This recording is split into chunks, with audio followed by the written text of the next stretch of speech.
Halo semuanya, perkenalkan nama saya Zahra. Biasanya kan di podcast YouTube ini ada Bu Widi dan Bu Dewi ya. Nah sekarang saya nih yang ngegantiin untuk sore ini. Selamat sore Dokter Anto. Sore, terima kasih. Saya mau cerita nih dok. Oh iya, Kan saat ini lagi suasana puasa ya. Biasanya itu kan puasa emang identik dengan sesuatu yang menahan amarah, menahan sabar, mengendalikan diri, menahan hawa nafsu gitu ya. Tapi saya pernah lihat seseorang yang kayaknya kesusahan sekali gitu menahan dan mengendalikan hawa nafsu atau juga rasa marah atau terkesan sensi gitu dong. Itu seperti apa tuh? oke. Nah, ini memang fenomena yang Ya, cukup menarik ya di betul. bulan Ramadan ini terkenal dengan tagline ya atau motonya ya, itu adalah Hmm. bulan pengendalian diri, pengendalian hawa nafsu dan segala macamnya ya. Tapi Yap. kadang orang juga bingung gitu kan, ini Mhm. maksudnya gimana nih kok puasa dikaitkan dengan pengendalian diri, hubungannya apa Iya gitu betul ya. betul betul. Nah, Dari mana ini? apalagi kan puasa kan fisik. Ya Betul kan, betul. pengendalian diri kan kok kayaknya mah masalah mental atau bahkan Mhm. spiritual gitu kan ya, Iya. kenapa kok jadinya puasa gitu, Mhm. pengendalian dirinya di mana masuknya gitu kan. Iya. Nah, maka mungkin kita bahas sedikit dulu ya kalau konsep pengendalian diri ya kembali lagi bisa punya sudut pandang berbeda ya, ada yang mengartikan A, B, C dari pengendalian diri itu sendiri. Hanya saja kalau saya mungkin eh, secara praktis Mhm. akan bilang pengendalian diri itu berarti kita mampu untuk melakukan sesuatu hal yang tepat di saat yang tepat. Nah itu, Itu arti itu pengendalian diri. yes ya Artinya seperti itu. seperti tadi kan Mhm. misalnya tadi Zahra bilang harusnya kan kalau puasa Iya. lebih stabil, nggak marah-marah, lebih sabar, Itu tapi jadi kok goals juga tuh, Dok. hmm, Jadi goals juga tuh jadinya. hmm, ya. Tujuan. Nah itu tadi kan Iya. makanya kan kok kayaknya perilakunya malah jadi nggak tepat gitu kan, malah malah Iya, marah-marah, malah nggak berkebalikan sabaran, iya. malah eh, malah jadi kadang-kadang jadi alasan, "Jangan macam-macam deh, saya lagi puasa nih." Ya, Loh itu kok saya malah pernah denger tuh kayak kok gitu. malah jadi ngancem ya? Mhm. Justru saya itu membantu Anda gitu kan, Iya, menambah amal challenge pahala. ya, men-challenge ya itu ya sepertinya. Iya, Mhm. saya nih ibaratnya adalah penggoda gitu Mhm. supaya memastikan iman Anda cukup kuat. Nah, itu tadi juga ada yang bilang ini Mhm. jadi masalah keimanan. Nah, itu tadi makanya Iya. kan kesannya kayak jadi Mhm. spiritual Iya, gitu, jadinya kesannya pengendalian diri. spiritual. Nah, apa kaitannya dengan puasa yang merupakan fisik gitu kan? Kan Iya. fisiknya yang istilahnya mah ditempa. Diistirahatkan juga ya, saya pernah dengar Kenapa? diistirahatkan. Oh, Fisiknya diistirahatkan juga. ya ada juga yang bilang fisiknya justru diistirahatkan. Dalam Mhm. arti kan pencernaannya kan jadi ini ya, tidak dipakai 24 jam ya, Iya. biasanya kan dipakai terus. Nah, seperti itu. Maka tadi yang kita pahami dulu Mhm. bahwa pengendalian diri adalah kita bisa menampilkan perilaku yang tepat di saat yang tepat. Mhm. Nah, tapi ya itu tadi kok kadangkala susah ya. Ya tidak hanya di puasa, kadang-kadang dalam pekerjaan, dalam hubungan, itu kan juga kadang-kadang seperti itu ya. Pinginnya sih saya rajin dok, cuman ya itu kayaknya kok mager gitu nih. Pengen rajin tapi gitu ya Nah itu biasanya. pinginnya kan saya tuh setia dengan pasangan, Oh gitu. tapi ya itu banyak godaannya. Nah itu Oke kan oke. yang dibilang wah itu mah memang kena, ada yang bilang akhirnya malah jadi kena santet pelet. Padahal masalahnya kan di Mhm. pengendalian diri Mhm itu. mhm. Kalau kita melihat tadi kan ya, apalagi kalau alasannya cuman, "Wah saya jadi nggak rajin kerja karena malas." Nah Mhm. berarti kan dia tidak bisa mengendalikan diri dia Rasa untuk malas. tidak Oh malas, ya ya. kan? Mhm. Kemudian tadi selingkuh, berarti kan dia tidak bisa mengendalikan diri dia untuk tidak selingkuh Oh misalnya ya. kan.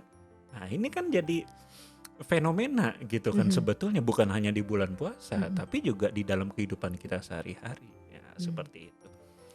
Nah, maka kembali lagi kita juga membahas untuk, yang ini ya, tadi kenapa kok, ini kan seperti ibadah fisik ya, tapi Betul. kok bisa berpengaruh secara mental atau spiritual Iya. ya. Jadi kita nanti akan bahas ini sebetulnya lebih lengkap mungkin di artikel atau podcastnya ya, karena saya sendiri ada membuat tentang fisik ini sendiri khusus di artikel saya. Nanti silakan lihat aja di eh, Website. websitenya hipnoterapibandung.com. Tapi untuk saat ini yang saya ingin membahas Sudah ada penelitian ini yang mungkin dari para kewargian bisa lihat nanti ya di Oke. Apa itu Dok penelitiannya Dok? penelitian ini. Kalau ini saya lihat di YouTube-nya di Huberman, Huberman Lab. Mhm Kalau itu mhm. nama YouTube-nya ini, dia adalah seorang neuroscience. Dia sedang mengadakan podcast dengan David Goggins ya. Ini Nah, buat teman-teman yang nggak tahu gimana nih? nah Apa itu perlu pokoknya searching berarti ya di Google ya? cari aja di YouTube-nya pokoknya Huberman ya, bacanya Mhm. Huberman. Kalau tulisannya Huberman Oh, Indonesia Huberman. ya. Iya. Nah, di sini dia meneliti jurnal-jurnal, ternyata ada yang sudah meneliti hingga ke organ otak. Itu ada suatu area yang namanya anterior mid cingulate cortex. Hmm. Nah, ternyata area ini berkembang ketika kita melakukan hal-hal yang kita tidak sukai atau bahkan kita benci, namun ya kita harus lakukan. Wah itu susah ya sepertinya. Iya, itu kan sangat susah sekali Sangat susah gitu kan. sekali itu. Nah, Kita nggak mau, ya ngapain gitu kan yes. pertanyaan selanjutnya. Tapi ternyata area ini Mhm. berkembang dengan kita melakukan itu. Ya. Nah, dalam artian bahwa selama ini yang kita bilang tadi, ya katakan ini tadi kan sifatnya mental Dok, ini Ya. sifatnya spiritual. Ternyata tidak. Ternyata ada organ dalam diri kita, dalam otak kita yang terpengaruh oleh keputusan kita. Dan semakin kita katakanlah rutin membuat keputusan yang seperti itu ya tadi, aduh saya nggak suka banget, aduh saya benci banget, kenapa harus seperti ini, tapi ya apa boleh buat, saya harus lakukan. Nah, ketika kita membuat keputusan-keputusan seperti itu, area ini berkembang. Dan itu yang membuat kita jadi ya istilahnya mah jadi jauh lebih pandai dalam pengendalian diri itu tadi. Sehingga ya disinilah hubungannya antara ketika kita puasa yang ibadah fisik dengan tadi kemampuan kita mengendalikan diri. Karena mengendalikan diri itu kan butuh willpower itu tadi kan, bahwa ya walaupun saya nggak suka, saya nggak senang, bahkan saya benci untuk melakukan ini, tapi yes saya harus. Nah itu kan bahasa kerennya say yes to the pain kali ya. Iya, say yes to the pain gitu kan, karena ya apa boleh buat, pain ini nggak bisa dihindari, nggak bisa bahkan mau dikurangi pun susah. Tapi mau nggak mau saya harus lakukan. Nah itu kan willpower untuk mengendalikan diri yang tadinya ya tadilah katakanlah mager tadi. Iya. Kenapa mager? Karena untuk bergerak tuh rasanya kok aduh kayaknya nggak nyaman, aduh kayaknya nggak suka, aduh apa ya. Tapi ya itu tadi dengan area ini berkembang, ya dia akan lakukan. Walaupun saya malas, Yes. tapi yes. Ya apalagi contoh kepada tadi pasangannya, pasangannya bawel, menyakitkan dan lain-lain. Nah ternyata itu juga akhirnya ya membuat dia lebih bisa bertahan gitu kan. Jadi ini betul-betul ya kalau dibilang dalam YouTube tersebut, dalam podcast tersebut sampai dibilang ini bahkan bukan hanya sekedar tempat di mana mungkin saja ini organ yang mempengaruhi willpower tadi, tapi this is will of life. Jadi keinginan untuk hidup pun di sana. Kenapa? Karena ditemukan area ini lebih berkembang di orang-orang yang punya hidup lebih panjang. Nah seperti itu. Jadi kembali lagi kita melihat bahwa ternyata katakanlah latihan fisik ini atau katakan tempaan fisik ini secara puasa, ya ini kan memang banyak sekali kan. Jadinya hal-hal yang mungkin kita senangi akhirnya ditahan kan. Itu tadi biasanya bisa makan, biasanya bisa minum, biasanya bisa aktivitas A, B, C, D. Tapi saya jadi nggak bisa. Kok nggak enak banget sih? Ngapain sih harus gitu banget? Kan ini kan jadi nggak enak buat hidup saya. Yes, tapi oke, saya lakukan. Nah itulah yang membuat ini mengasah willpower tadi, dan akhirnya dengan willpower ini kita bisa kendalikan diri. Ya sama ilustrasinya seperti kita mau mengendalikan kuda yang liar gitu kan. Kuda ini nggak bisa kita kendalikan kalau kita tidak punya tadi kekuatan yang lebih besar kan daripada kuda ini. Nah itulah yang kita latih. Ketika kita melatih willpower, di mana di sini sudah menggambarkan bahwa willpower itu bukan hanya sekedar mental atau spiritual, itu physically ada gitu kan. Iya. Dan ketika ini ada ya sama seperti otot, akhirnya area ini membuat kita lebih kuat untuk mengendalikan diri kita menghadapi situasi-situasi di mana ya kita bisa saja memilih untuk melarikan diri lah, tidak menghadapi dan lain-lain, tapi saat ini kita memutuskan no, saya mau untuk menghadapinya. Nah itulah. Iya, saya jadi berpikir Kaitan. berarti orang yang punya keinginan untuk menjalani tantangan, itu sebenarnya jadi ada keinginan untuk hidup lebih lama ya harusnya ya? Betul. Karena hidup lebih lama itu sebetulnya kan berarti masalah yang lebih lama, Iya, betul, tantangan yang bener lebih bener lama. betul, Kadang-kadang kan iya, orang berpikirnya, "Wah, enak ya kalau hidup lebih lama." wah jangan, Belum belum tentu, tentu. belum tentu. Anda akan merasakan lebih banyak kehilangan, ya kan, Mhm, otomatis kan? Ya challenge kan, lagi tuh iya gimana kan tuh? kehilangan. Ya selalu ya kalau mungkin kita sering menonton ya film-film di mana katakanlah jagoan atau aktornya itu mendapatkan kesempatan untuk hidup abadi lah bahkan. Kan Iya, selalu. happy life after apa itu ya? Permasalahan utamanya Mhm, adalah dia harus menghadapi kenyataan bahwa iya orang-orang yang dia sayangi lebih dulu meninggal iya daripada dia. iya Kan itu jadi masalah iya, sebetulnya. mhm, Dan katakan pun dia menyukai seseorang lagi, tetap lagi nanti begitu lagi.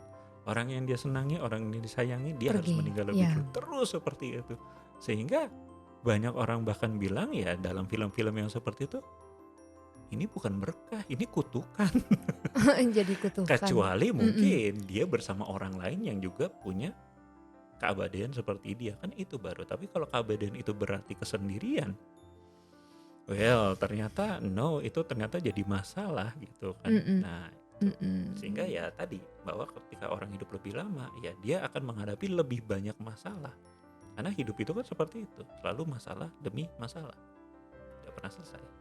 untuk sarannya gimana nih Dok, di Ah bulan oke, puasa ya yang ya kembali lagi ya karena ya waktu juga ya mungkin yang membatasi kita ya. mhm, Jadi itu tadi kaitan antara puasa sebagai ibadah fisik dan akhirnya kok bisa itu akhirnya jadi kendali diri ya yang sifatnya mental atau spiritual. Kembali kalau pesan saya adalah kadangkala kita juga lupa ketika kita melakukan sesuatu itu esensinya apa sih? Kan kadang-kadang kita cuma ini ya esensi yang paling penting memang ikut-ikutan ya, aja lah iya gitu itu kan, Dok, ikut-ikutan puasa tapi begitu karena dia tidak ti memahami iya esensinya esensinya. seperti apa, Jadi kan aduh, kadang-kadang puasa ini betul, cuman jadi ya beban aja gitu kan, enggak iya, ini dan akhirnya itu juga membuat perkembangan ini tidak berjalan bagus gitu kan. mhm, Tapi kalau tadi dia menyadari, oh iya saya nggak boleh makan, saya nggak boleh minum, saya harus menahan diri saya dari bukan tadi karena amarah, ikut-ikutan ya Dok ya? bukan karena Mhm, ikut-ikutan, tapi saya tahu esensinya iya, apa, tapi ya saya harus lakukan ini mhm, karena kembali lagi ini bukan untuk siapa-siapa gitu kan, ya ini untuk diri saya sendiri. iya.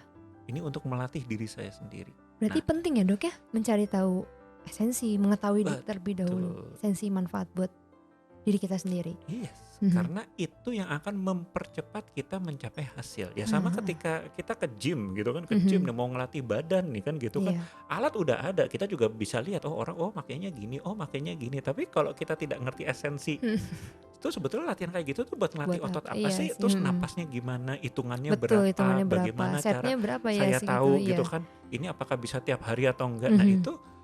eh, itu akan menghambat kita mencapai hasil yang kita inginkan. Justru kadang-kadang malah memperburuk kan gitu Ah kan hah karena nggak ah tahu hah. oh itu orang makainya gitu oh itu saya pakai itu wah terus aja Iya. akhirnya bukannya bagus malah cedera. Cedera, betul betul betul betul.